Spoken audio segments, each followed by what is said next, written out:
Dans la vidéo d'aujourd'hui, je vais vous parler d'un sujet qui est de plus en plus au cœur de l'actualité, qui est la crise climatique.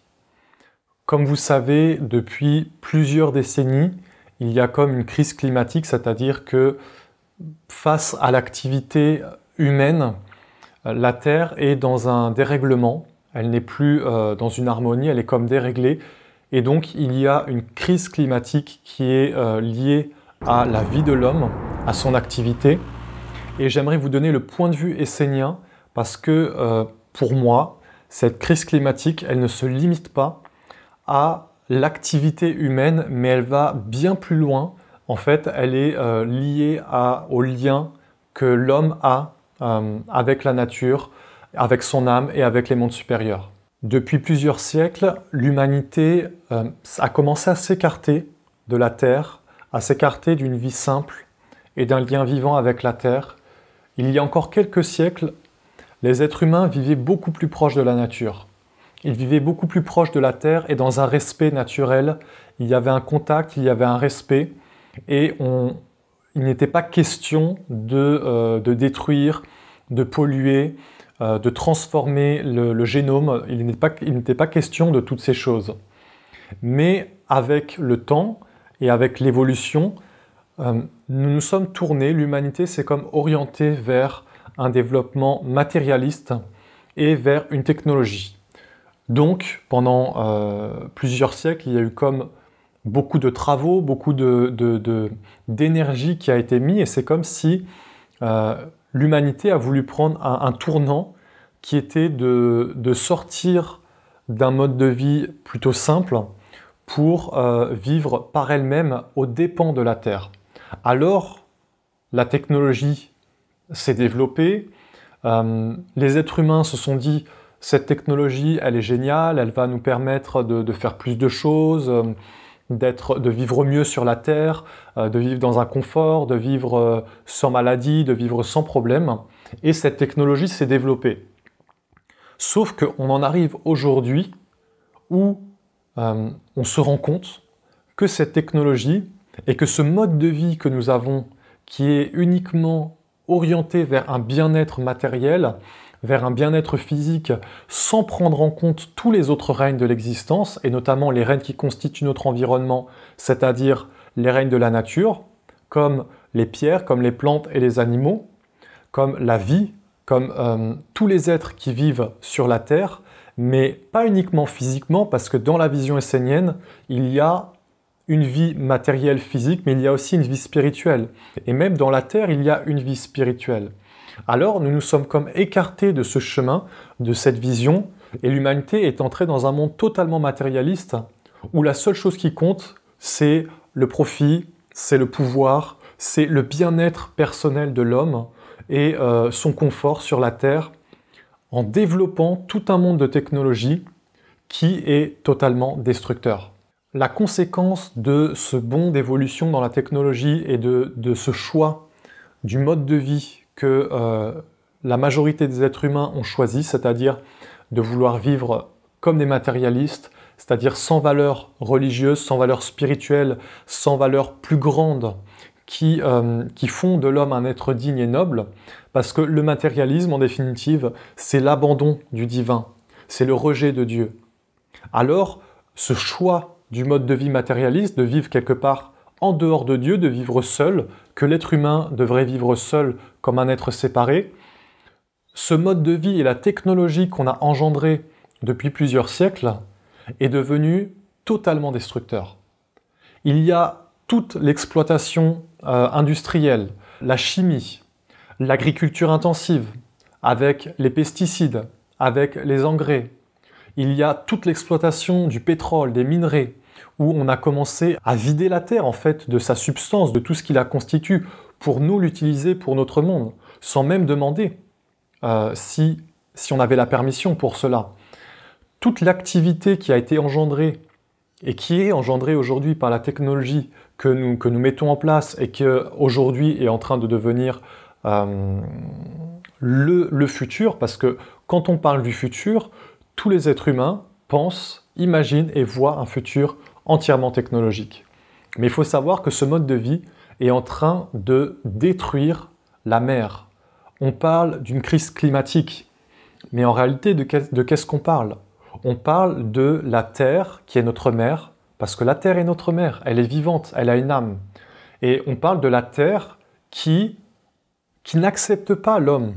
Et bien sûr qu'il y a des conséquences de notre vie, bien sûr qu'il y a des conséquences de la pollution à grande échelle, de l'industrie, du nucléaire, de toutes ces choses, de l'exploitation des ressources, du fait d'avoir exterminé certains animaux, parce que nous les êtres humains, on a exterminé des animaux, des espèces, on a conduit des espèces à l'extinction. Toutes ces conséquences, bien sûr, elles amènent un déséquilibre physique. Mais ce que j'aimerais vous amener aujourd'hui, c'est la vision spirituelle, la vision intérieure. Parce que l'homme, il a son rôle à jouer sur la terre. Il n'est pas là comme ça. Il n'est pas là par hasard. Il a un rôle et une mission à jouer. Et normalement, nous devrions être les êtres humains, l'homme et la femme, ils devraient être ceux qui unissent le ciel, c'est-à-dire l'intelligence de la vie, l'intelligence de Dieu, c'est-à-dire les anges, les lois divines, la sagesse, l'intelligence, la beauté, les vertus, avec la terre. Et l'homme, normalement, a pour mission de tout diviniser, c'est-à-dire de reconduire chaque être dans son origine divine, dans son principe divin, que la pierre est sacrée, que la plante est sacrée, que l'animal est sacré. Donc on ne peut pas lui faire ce qu'on veut. Par exemple, moi, il y a quelque chose qui me choque énormément, c'est tout ce qu'on fait aux animaux. Quand on regarde, même, on va dire pour le bien de la science, on va utiliser des animaux, par exemple aujourd'hui on élève des rats, et c'est comme on les cultive juste en fait pour faire des tests, juste pour faire des expériences. Alors on va dire oui, mais c'est au nom de la science, c'est au nom du progrès, c'est au nom de l'évolution. Mais regardez, c'est ignoble. Vous n'avez pas envie qu'on vous fasse ça à vous. Alors pourquoi vous l'acceptez? Pourquoi vous acceptez tout cela? Vous voyez, aujourd'hui, cette crise climatique qui est en train d'apparaître comme une évidence, parce qu'il y a des sécheresses partout, il y a de plus en plus d'ouragans, il y a de plus en plus en fait, de déséquilibre dans le monde. Mais cette crise, en fait, elle est une crise spirituelle, elle est une crise de mauvais choix que fait l'homme. Parce que la Terre, elle est, comme je vous le dis, elle est un être vivant. Et elle n'accepte pas cela. Pour la Terre, aujourd'hui, l'être humain qui à la base devait être la bénédiction divine, il devait être l'être de l'amour, l'être de la paix, l'être qui apporte la lumière, la bonté, c'est-à-dire qui apporte la présence d'un monde d'esprit et de lumière sur la Terre. L'être humain est entré dans un esprit mauvais, dans un esprit malade, dans une maladie. L'être humain est devenu un cancer. Aujourd'hui, si vous regardez le monde avec d'autres yeux, vous allez voir que l'humanité est devenue un cancer et que la Terre va vouloir enlever ce cancer. Alors cette crise climatique qu'on commence à connaître et que l'on va vivre de plus en plus, elle n'est pas forcément juste due aux conséquences physiques de la pollution, de l'exploitation, de l'industrie, du pétrole, de toutes ces choses en fait qui ont un impact énorme sur la Terre.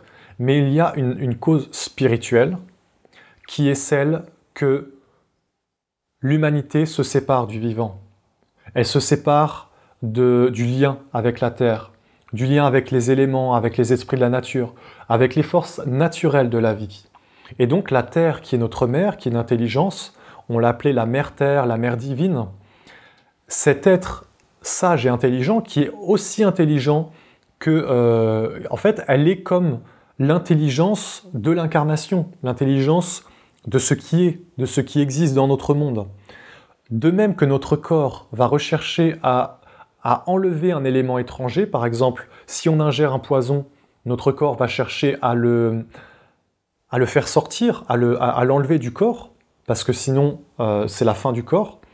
La Terre, le corps de la Terre, la mère, elle est en train de vouloir, elle veut éjecter l'homme quelque part, elle veut éjecter l'humanité.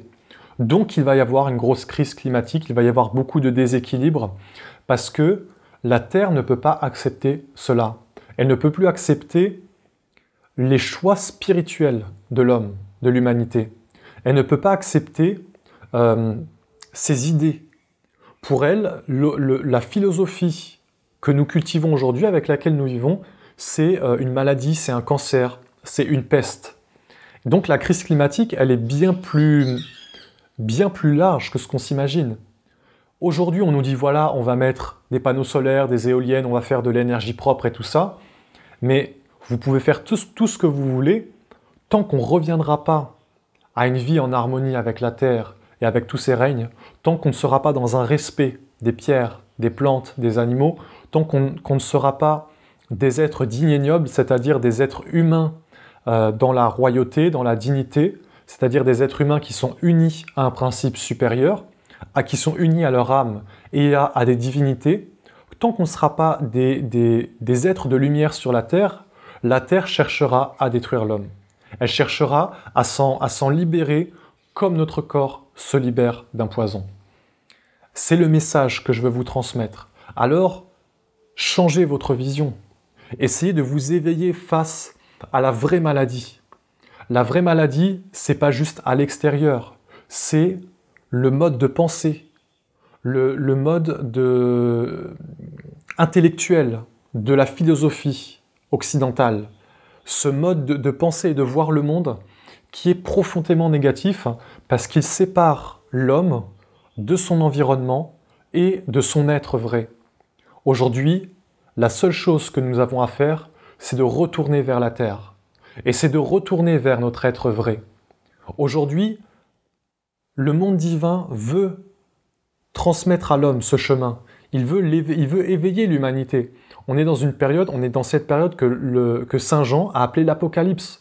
L'Apocalypse de Saint Jean, c'est cette période qu'on est en train de vivre, qui va s'étaler sur plusieurs dizaines d'années. Alors la seule chose qu'on a à faire, c'est de retrouver notre divinité, de retrouver notre être vrai, digne et noble, afin de vivre en harmonie avec tous les règnes. Alors il n'y a pas de crise, parce que quand il y a une crise, que ce soit dans le corps ou que ce soit dans le corps global de la Terre, c'est juste pour dire qu'il y a une disharmonie, un déséquilibre, qu'il y a quelque chose qui est mal fait. Mais lorsque tout est remis dans l'équilibre, par exemple si tu manges mal et que tu te nourris, tu es dans le stress, non seulement tu te nourris mal, mais en plus tu maltraites ton corps par des activités, en ne respectant pas son rythme ou par un stress, alors tu vas finir par tomber malade parce qu'il y a un déséquilibre. Mais à partir du moment où tu remets l'équilibre, tu retrouves la santé. C'est exactement pareil pour la Terre. Si demain, les êtres humains redeviennent des êtres dignes et nobles, qui vivent en harmonie avec la Terre et qui vivent dans des principes et des valeurs supérieures de l'âme et de la divinité, alors il n'y aura plus de crise climatique. Mais sortez des illusions que la technologie va nous sortir de cela, que le monde créé par les hommes, par eux-mêmes qui créent le problème, ce n'est pas ceux qui créent le problème qui vont le résoudre. C'est la vie harmonieuse avec la Terre. Voilà, c'est une vision autre de cette crise climatique. C'est une vision spirituelle, une vision plus profonde, une vision de l'âme, une vision de l'esprit. Une vision pour conduire les êtres à s'éveiller et à changer de direction aujourd'hui. Il est temps maintenant de changer de direction, de ne plus vivre comme on vit, de faire un choix définitif. Ce monde, on ne veut plus vivre avec, on veut vivre dans les valeurs qui respectent tous les êtres. On veut vivre dans le respect des pierres, des plantes, des animaux. On veut, nous, les êtres humains, être des êtres vertueux, parce que chacun d'entre nous, on porte le divin. Et dans le fond, on est tous des êtres bons. Mais quel est l'être? Quel est le système? Quel est le monde qui appuie sur nos faiblesses et qui fait grandir les faiblesses, qui cherche à nous éduquer dans l'inconscience et à faire de nous juste des consommateurs? Quel est ce système? Regardez-le. C'est pas un système, c'est pas un monde qui veut que vous vous éveilliez.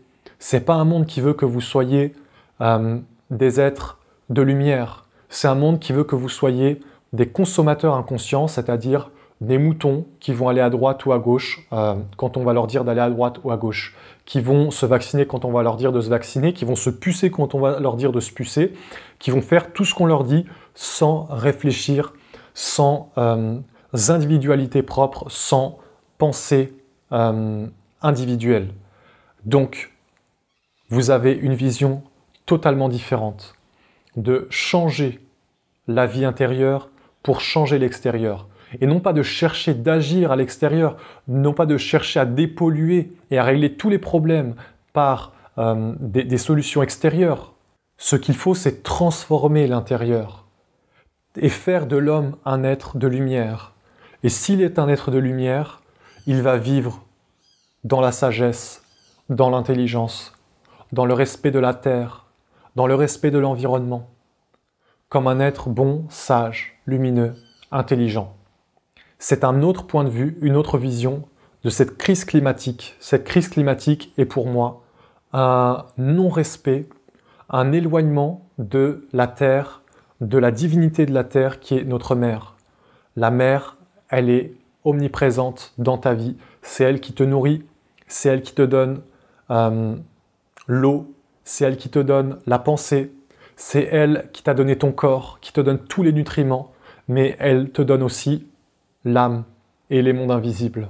Si tu vois cela, si tu t'éveilles, alors tu vas changer de direction dans ta vie et tu vas comprendre que ce monde aujourd'hui est un monde qui est un cancer, une maladie, et que tu dois changer de direction et changer de monde.